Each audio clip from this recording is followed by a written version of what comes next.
ada bear market turun gara-gara ekspektasi interest rate-nya naik sekencang itu. Kalau yang saya lihat memang itu yang diinginkan The Fed.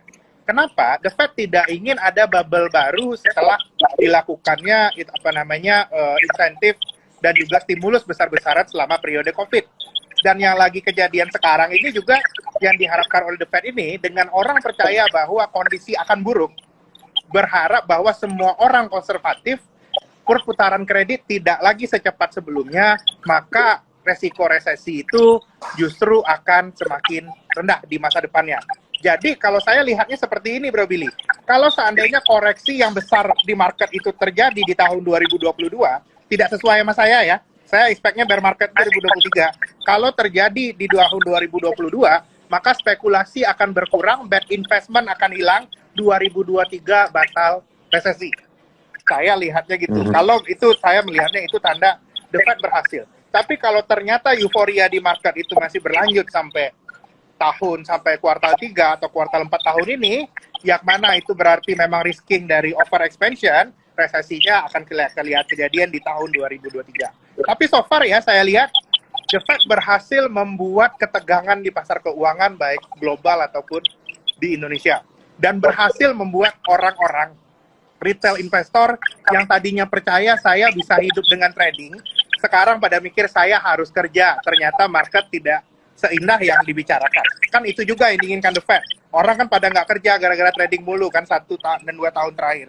Dan ini ya yang diharapkan sebenarnya orang pada mulai kerja, dan so far datanya sih udah mulai encouraging. Kalau saya sih bukan yang pro tahun depan resesi ya. Saya sih yang pro tahun ini there should be some deceleration, but the deceleration itu berarti bagus, itu stabilisasi. Tahun depan kita nggak akan terjadi resesi. Kira-kira kayak gitu. Ya, benar. Jadi bisa dibilang strategi The Fed itu kan dari dulu yang terkenal itu namanya jawboning ya. Bisa dibilang pakai ngomong dulu gitu kan. Ngomong dulu scaring.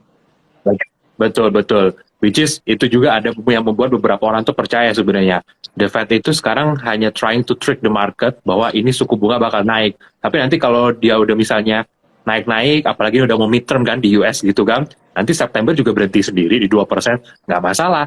Yang penting market udah percaya ini akhir tahun tuh 2,5-3% kan begitu. Nah, sama bener juga yang dibilang sama Bro Fahrul tadi soal apa di US ini ya mungkin labor ini jadi shortage ya. Akhirnya kan kayak wage cost itu kan jadi naik ya, gaji gitu ya. Naik itu kan yang nge-push inflation jadi lebih sticky juga. Dan bener banget, selama ini kan orang menganggap bahwa dengan trading saham ya kan, kripto di US sana gitu kan, mereka bisa trading for living, jadinya nggak usah kerja lagi gitu kan. Nggak bisa kayak gitu. Cuma dengan kripto turun, apalagi kan kejadian Luna ini benar-benar wake up call buat mungkin retail di US sana juga, bahwa ternyata trading for living itu bukannya tidak mungkin, tapi itu tidak mudah gitu ya, bisa dibilang seperti itu. Jadi ya makanya jadi diharapkan sekarang dengan gini mereka balik lagi jadi workforce gitu kan, balik lagi untuk kerja gitu ya. Oke. Ya interesting banget.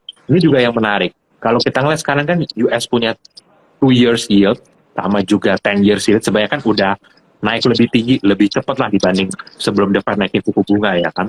Nah ini kan jadi kalau kita kutip nih omongan dari BlackRock gitu ya, bahwa 90% of market itu udah pricing sebenarnya kalau soal kenaikan yield. Yang sekarang bahaya adalah kalau sampai yield ini udah di price in, yang jadi bahaya sekarang kalau ngomong PE ya, P-nya udah turun nih. P-nya udah turun kan price-nya kan. Nah, sekarang yang bahaya kalau E-nya ikut turun. E-nya ikut turun. Nah, ini akan jadi di rating baru gitu kan. Ini ditakutin gitu kan. Even kayak Arian juga bilang, ini takutnya E-nya nih yang turun habis ini. Nah, menurut Bro Fakus ini gimana? Kalau saya lihat, kalau concern itu E-nya di Amerika, yes. Bakal ada deceleration, karena negara-negara manufacturer seperti Amerika Serikat itu, mereka itu mengimpor raw material dari negara berkembang seperti kita, harga raw material ini yang naik. That's what happen itu stagflation trade. Stagflation anyway itu udah mulai kejadian ya di Amerika. Dampaknya kalau kita lihat margin squeezing di mana-mana, E-nya memang bakalan turun di Amerika. But untuk Indonesia bagaimana? Untuk Indonesia sebenarnya kondisinya kebalikan. Indonesia itu survive growth kita masih bagus karena di kondisi kayak sekarang ini orang coastal stagnation high commodity price, kita makan pertumbuhan negara orang lain. Itu yang kejadiannya. Their earnings itu pindah ke kita.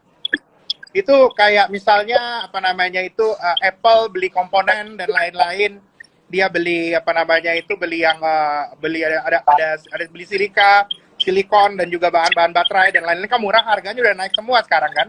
Mereka membayar lebih banyak dan negara berkembang dapat uang lebih banyak. Jadinya saya lihat revise down in E itu terjadi di US market, tapi sebaliknya di Indonesian market the E is revised up. Itu yang membuat saya berargumen tahun ini sekalipun ada bear market di US for Indonesian cash selama ini sekali lagi nih Bro Billy, selama policy dari pemerintah kita benar, policy dari policy maker kita cocok untuk pasar keuangan. Nah sekali lagi nih, nggak ada yang benar dan salah dalam policy making, ini soal prioritas. Kalau cocok dengan pasar keuangan, insya Allah marketnya aman. Pertanyaan selanjutnya adalah, for this current environment, apakah polisinya udah pas belum untuk pasar keuangan atau enggak? Itu mungkin yang kita lihat. Dan itu policy yang paling penting tadi yang Bro Billy bilang soal subsidi BBM, itu yang pertama. Ya. Kita bukan cuma makan pasar negara orang ya, ini di bobot MSCI terakhir kita juga udah naik nih Bro Fahrul, gitu kan, jadi udah kelihatan nih. Ada shifting juga dan once kita crossing 2%, ya once kita crossing 2% harusnya foreign akan overweight nih di negara kita gitu ya. Nah, ini juga yang menarik gitu ya. Ini aku ada baca tulisan dari Bill Dudley gitu ya. Bill Dudley ini kan bisa dibilang salah satu tangan kanannya The Fed zaman Bernanke lah ya, bisa dibilang Bill Dudley ini kan. Ya, dia bilang kan ya maybe ya kan in order to lower inflation, Fed will have to let the stock market index itu decline. Dia ada bilang kayak gitu belum lama ini gitu kan. Nah, jadi Bro Fahrul, apakah dengan level sekarang turun gini aja ya udah cukup lah sebenarnya buat The Fed, karena kan takutnya The Fed tuh kan gue biarin turun supaya orang yang tadi Bro Fahrul bilang, waduh, misalnya kalau sekarang kita jadi warga US ya, semua bill gue naik, saham gue turun, kripto gue turun, udahlah gue lowering my bill kan, my demand apa semua gitu kan, supaya kan balance kan sama supply kan. Nah, tapi kan ini kan bermain bisa dibilang di pinggir jurang nih The Fed gitu kan. Sekali kamu kelepasan, yang ada nih resesi gitu kan. Tapi kamu tolong kecepetan ya kan, which is orang bilang namanya Fed put gitu kan istilahnya. Terlalu cepet Fed put dikeluarin, ntar ekonominya overheating lagi, inflasinya nggak kekontrol lagi gitu kan. Nah, menurut Bro Fahrul sendiri, at this point The Fed udah di posisi mana nih sebenarnya? Udah terlalu jauh apa dia masih kontrol ini sebenarnya? Kalau satu hal ini ya, perbedaan pandangan saya punya perbedaan yang signifikan terhadap pandangan policy central bank dibandingkan analis-analis dan ekonom yang lain. Karena saya percaya ini ya, pelan-pelan tapi pasti hampir seluruh central bank di dunia, termasuk The Fed, secara implisit itu mereka pindah dari inflation targeting ke nominal GDP targeting. Pelan-pelan, mereka nggak bilang nggak nge-stay, tapi polisi-polisinya mengarahkan ke sana. Biarin aja ini inflasi tinggi, it's okay, nominal GDP-nya naik, ada shifting kegiatan ekonominya meningkat. Jadinya at this point, kalau orang-orang lain pada analis lain pada bilang bahwa the Fed is behind the curve, saya berani untuk mengatakan pandangan yang berbeda. The Fed itu memang sekarang itu pelan-pelan pindah ke nominal GDP targeting. Mereka memang let the price edge higher, kondisi ekonomi a bit. Dia sudah bilang kan, we let inflation higher for a while. Itu sudah eksplisit mereka bilang. Saya lihatnya memang itu sudah pindah ke nominal GDP dan targeting, dan tapi the Fed itu for that reason menurut saya mereka tidak bisa. Yang perlu mereka lakukan sekarang itu adalah hanya meyakinkan, kayak bilang tadi itu, meyakinkan semua orang bahwa lu nggak bisa hidup dari trading saham, lu harus kerja. Kalau itu kejadian, kalau saya bilang ya, S&P drop 5 or 10% lagi tahun ini, ya drop lagi. Saya bilang resesi tahun depan nggak kejadian. Because itu obviously itu balance sheet dari para trader itu udah kecil, akhirnya yang detail-detail ini balik kerja. Jadi nanti marketnya lebih sehat di-drive oleh investor. Itu sebenarnya target implisit-nya The Fed ya, yang orang rarely lihat. Tapi kalau ternyata, Bro Billy, habis ini confidence di market masih bagus, ternyata stock market masih rally, ada improvement gitu, dolarnya cepat turun lagi, ekonomi ternyata nggak jadi melambat di Amerika, itu benar. 2023 saya uber bearish. Itu kira-kira kejadian. Oke. So far Iya, iya, sih saya lihat US market itu udah half drop that's healthy. Kalau ternyata dia rally lebih dulu, yang ternyata itu saya bilang target the Fed to scare the market itu nggak tercapai, itu justru saya takut recession itu kejadian bisa dalam banget tahun depan. Itu kira-kira. Memang it is a bit tricky ya to guess the situation now gitu. Jadinya kalau saya sih sebagai investor mungkin lebih lihat at the current situation we need to be in a wait and see stance. Kalau itu untuk pasar global, but for Indonesian market, saya lihatnya sebenarnya untuk tahun ini kita masih lebih cenderung masih konstruktif ya. Kita lihat masih ada upside, more in equity itu ya kita lihat. Karena ini adalah tahunnya kembalinya E di Indonesia. Kalau di US we have E correction, di sini kita I-nya punya upward revision, kira-kira kayak gitu. Ya, setuju ya. Karena kalau kita lihat juga ini ada data yang menarik nih Bro Fahrul. Gua ada baca, ini di Korea Selatan, jumlah workforce itu naik ketika pasar Bitcoin itu mulai turun. Jadi ini ada orang bilang, itu contohnya tuh. Ada yang bilang benar. kayak gitu. Itu sebenarnya kalau kita kuliah ya, di kuliah ekonomi itu ada namanya asset price channel of monetary policy. Asset price channel ini yang digunakan oleh the Fed dan Bank Indonesia di tahun 2020 dan 2021. Pasar saham bullish, pasar kripto bullish, akhirnya yang trading itu merasa lebih bahagia, mereka merasa lebih kaya, jadinya ekonominya nggak merasa parah-parah amat. Ternyata banyak yang nambah duit kan, akhirnya daya beli ketahan.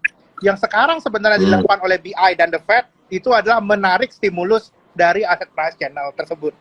Jadinya, for me, more correction today, kalau di US market itu lebih healthy. Oke, iya. Lebih bagus dicegah sekarang ya bubble-nya ya, ketimbang nanti muncul pas overheating bener-bener, itu nggak ketolong lagi nanti. Iya. Karena itu saya bilang kalau market correction-nya ini masih continue ya, in the next 1 or 2 months, habis itu kita lebih punya solid ground sih. That's for the US market. But if no, ternyata di sana masih hura-hura, itu gawat. Itu persen kayak tahun 2007 masih hura-hura, kalau kita ingat, kita baca waktu itu ya. 2007 hura-hura, atau 2008 everything's gone. Jangan sampailah kayak gitu lagi ya. Iya, setuju. Nah, sekarang kita berarti udah kurang lebih kita kan udah dapat gambaran big picture ya, makro di US, makro di Indonesia seperti apa. Nah, sekarang mungkin kan yang teman-teman terima mau tahu juga ini kan adalah bagaimana implikasinya nih kan ke sektor-sektor saham di Indonesia. Which is kita tahu kan ada berbagai sektor lah ya di pasar saham kita gitu. Nah, tapi mungkin ini bisa dijelasin juga enggak Bro Fahrul nih, mungkin ke teman-teman yang juga mungkin belum tahu ya. Kenapa periode stagflasi itu kalau kita melihat historical ya, itu justru bullish buat komoditas for energy. Nah, mungkin biar teman-teman itu bisa ngerti aja sebenarnya macroeconomic backdropnya itu seperti apa, kenapa stagflation itu orang bilang tuh is a golden period for commodities.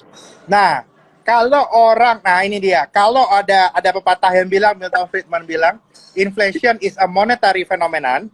Oke, itu kan ceritanya masalahnya kelihatan di policy moneter, di supply uang. Kalau stagflation is supply side phenomenon. Kalau di stagflation itu yang kejadian itu adalah ada suatu komoditas atau barang yang dibutuhkan oleh orang banyak dan itu shortage-nya nggak kira-kira. Itu di tahun 70-an stagflation. Kenapa stagflation? Gara-gara negara-negara Arab nggak mau jualan minyak ke Amerika Serikat. Itu kejadian periode stagflation. Nah, dan tentunya Amerika Serikat yang pertumbuhannya masih kencang pada waktu itu, mereka harus beli minyak kan? Mau nggak mau mereka harus beli minyak di harga yang tinggi. Kalau kita lihat itu dari neraca arus dana, akan ada di kondisi stagflation seperti itu, pergerakan dari dana dari negara-negara yang importir komoditas ke negara-negara yang eksportir komoditas. Dan periode stagflation yang saya lihat sebenarnya kalau dari kacamata negara maju itu sudah terjadi saat ini. Sebenarnya itu selalu menguntungkan negara-negara berkembang penghasil komoditas. Kalau tahun 70-an Indonesia ketika Amerika mengalami stagflation, ketika Jimmy Carter panik, Pak Harto lagi jaya-jayanya. Rata-rata pertumbuhan ekonomi Indonesia tahun 70-an 7.5%. Karena itu kalau ingat awal tahun kita terima kasih sempat bilang tahun ini pertumbuhan ekonomi 6% juga mungkin pada dasarnya. Jadinya saya lihat dengan stagflation ini yang memang itu fenomena kekurangan suplai komoditas seharusnya dimanfaatkan oleh negara kita. Jadinya kalau saya bilang Bro Billy, kalau sampai abis ini Indonesia entering bear market, it is solely about policy making problem. Kita punya batu baranya, orang harusnya kaya gara-gara batu bara, kaya gara-gara CPO, nickel and everything, kan semuanya ke shortage pada dasarnya kan. Tins juga timah. Yeah.